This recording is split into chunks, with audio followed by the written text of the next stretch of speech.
Everyone, आप लोगों का एक बार फिर से मेरे यूट्यूब चैनल स्टडी विथ आंचल में स्वागत है। आज हम लोग देखेंगे पाठ योजना क्रमांक 18 लेसन प्लान नंबर 18। ठीक है, इससे पहले हमने टोटल 17 लेसन प्लान देख लिए हैं। अब देखेंगे 18वां लेसन प्लान। तो आइए स्टार्ट करने से पहले अगर आप लोग मेरे यूट्यूब चैनल को सब्सक्राइब नहीं किया है तो सबसे पहले सब्सक्राइब कर लीजिए और वीडियो को ज़्यादा से ज़्यादा लोगों के साथ शेयर करिए। ठीक है, तो आइए स्टार्ट करते हैं। पाठ योजना क्रमांक 18। इसमें सबसे पहले आता है परिचयात्मक जानकारी, जिसमें आपको अपना स्वयं की जानकारी देनी रहती है। ठीक है, और ये लेसन प्लान में आप क्या क्या कर रहे हैं उसकी जानकारी। तो छात्र अध्यापिका या अगर आप मेल पर्सन है तो छात्र अध्यापक का नाम, यहाँ पर कक्षा, ये जो टॉपिक है किस क्लास का है तो 10वीं, विषय विज्ञान, प्रकरण उत्सर्जन। प्रकरण मतलब टॉपिक क्या है तो ये क्या है, उत्सर्जन टॉपिक है। अब इसके सामान्य उद्देश्य हम लोग देखेंगे। सामान्य उद्देश्य में है वैज्ञानिक दृष्टिकोण उत्पन्न करना, छात्रों में जीव विज्ञान की उपयोगिता बताना, छात्रों में निरीक्षण, परीक्षण, तर्क शक्ति और मनन आदि व्यवहारिक प्रक्रियाओं का अभ्यास करना। ठीक है, नेक्स्ट पॉइंट देखेंगे विशिष्ट उद्देश्य। विशिष्ट उद्देश्य देखिए 3 प्रकार के हैं, ज्ञानात्मक उद्देश्य, बोधात्मक और कौशलात्मक उद्देश्य। तो सबसे पहले हम लोग क्या देखेंगे, ज्ञानात्मक उद्देश्य। इसमें उत्सर्जन के बारे में समझाना। बोधात्मक उद्देश्य में उत्सर्जन के बारे में छात्र समझ सकेंगे। और कौशलात्मक उद्देश्य क्या है, छात्र उत्सर्जन के बारे में लिख सकेंगे, छात्र उत्सर्जन तंत्र का चित्र बना सकेंगे। ठीक है, अब देखते हैं शिक्षण विधि। हम किस विधि का प्रयोग करेंगे तो व्याख्यान और सह प्रदर्शन विधि का उपयोग करेंगे। इसी प्रकार देखते हैं सहायक सामग्री। तो हमें क्या क्या चाहिए, चौक, डस्टर, श्यामपट्ट आदि। पूर्व ज्ञान, तो छात्र उत्सर्जन प्रक्रिया के बारे में पूर्व ज्ञान रखते हैं।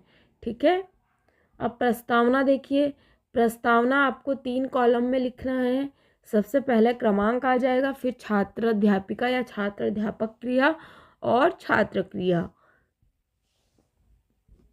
सबसे पहला पॉइंट है, आपने गन्ने का रस निकलते हुए देखा है, तो छात्र का उत्तर होगा जी हाँ, हमने गन्ने का रस निकलते हुए देखा है।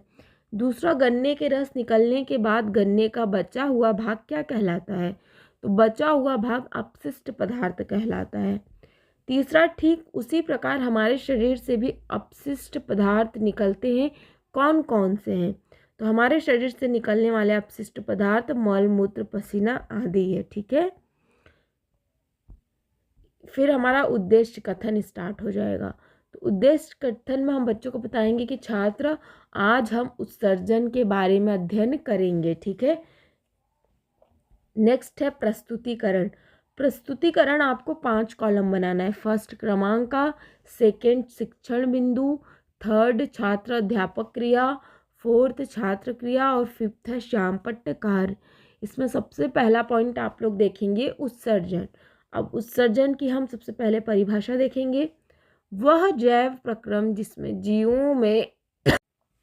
जीवों में उपापचयी क्रियाओं में जनित हानिकारक नाइट्रोजन युक्त पदार्थों का निष्कासन होता है, उत्सर्जन कहलाता है। यहाँ पर छात्र ध्यानपूर्वक सुन रहे हैं।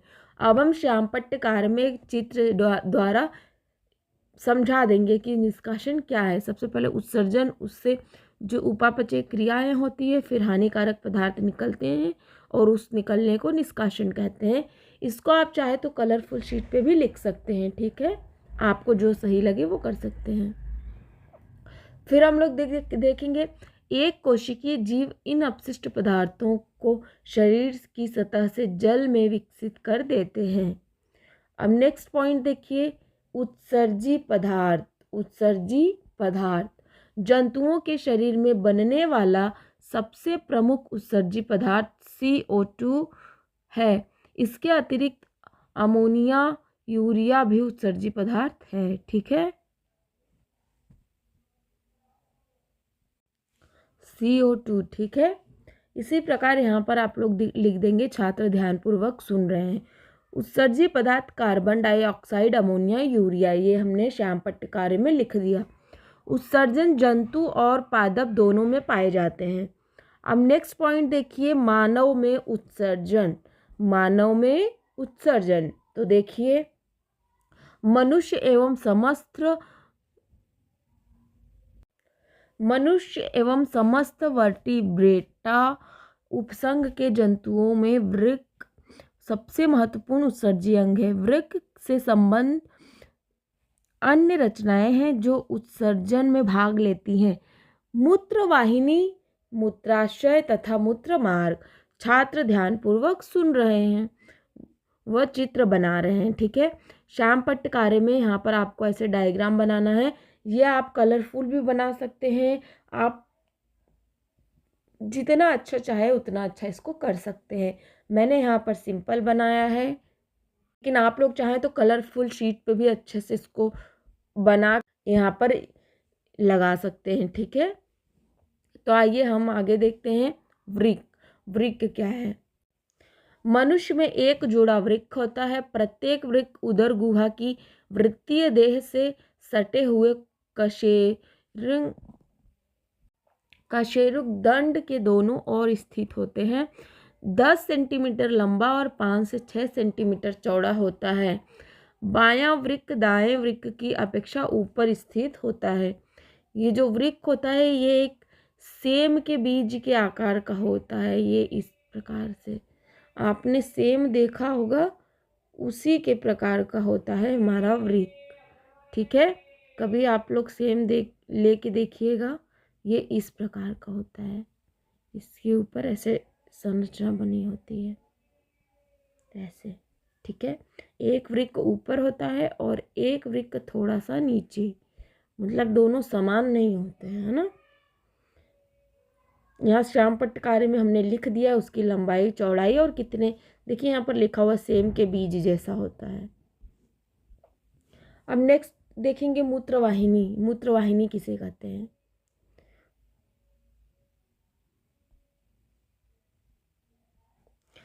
मूत्रवाहिनी प्रत्येक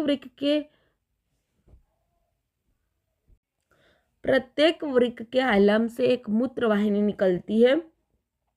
मूत्रवाहिनी का शीर्ष भाग वृक्क से बाहर निकलता है, थोड़ा ज़्यादा मोटा होता है। छात्र ध्यानपूर्वक सुन रहे हैं। मूत्रवाहिनी यहाँ पर देखिए हमने समझाया है डायग्राम के द्वारा। मूत्रवाहिनी से क्या निकल रहा है? हाइलम से निकलते हैं। ठीक है, मूत्राशय। मूत्राशय क्या होता है? प्रत्येक मूत्रवाहिनी पीछे की ओर मूत्राशय में खुलती है। मूत्राशय नाशपाती के भाग का आकार की पतली दीवार वाली एक थैली समान रचना होती है। यहाँ पर छात्र ध्यानपूर्वक सुन रहे हैं। मूत्रमार्ग। मूत्रमार्ग के पिछले भाग से एक नली निकलती है जिसे मूत्रमार्ग कहते हैं। ठीक है, ये इसको आप लिख लीजिएगा, श्याम पट्टकार्य है।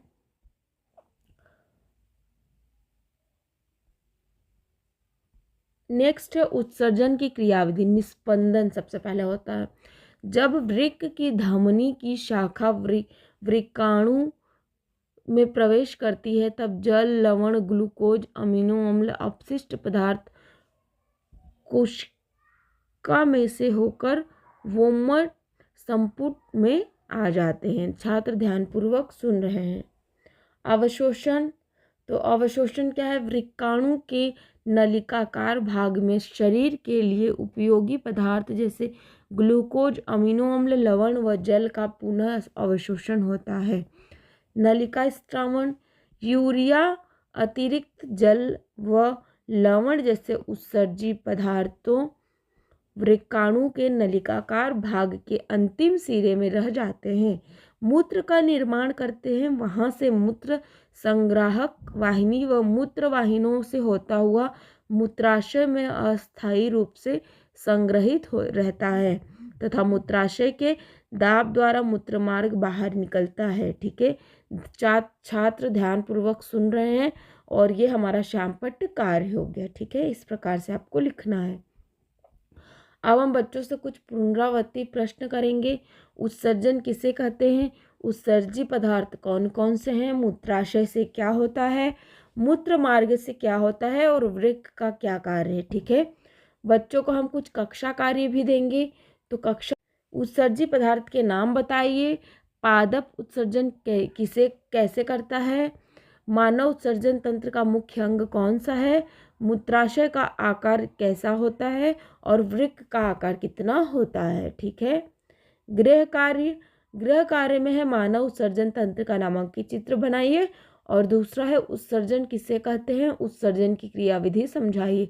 श्याम पट्ट कार्य आपको एक ब्लैक कलर की मार्केट में शीट आती है वो लेना है, उसको कट करके यहाँ लगाना है।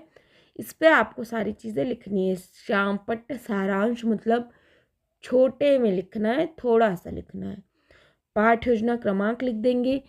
ठीक है, यहाँ पे छात्राध्यापिका का नाम, कक्षा, विषय, प्रकरण और शिक्षण बिंदु। तो मानव में उत्सर्जन प्रक्रिया को समझाना। इस प्रकार से ये लेसन प्लान यहाँ पर कंप्लीट होता है। Lesson plan number 18। इससे पहले एक बायोलॉजी की जो लेसन प्लान है 20 की सीरीज वो कंप्लीट हो चुकी है और केमिस्ट्री की भी, तो आप उसकी प्लेलिस्ट है चेक कर लीजिएगा। ये सेकंड जो 20 लेसन प्लान है वो है। ठीक है, इस प्रकार से लेसन प्लान यहाँ पर कंप्लीट होता है। आप अच्छे से देख लीजिए। अगर आप लोग चैनल से नहीं जुड़े हैं तो सबसे पहले सब्सक्राइब कर लीजिए, वीडियो को लाइक करिए और ज़्यादा से ज़्यादा शेयर करिए। ठीक है, तो चलिए मिलते हैं नेक्स्ट वीडियो में नेक्स्ट लेसन प्लान के साथ। Thank you so much for watching.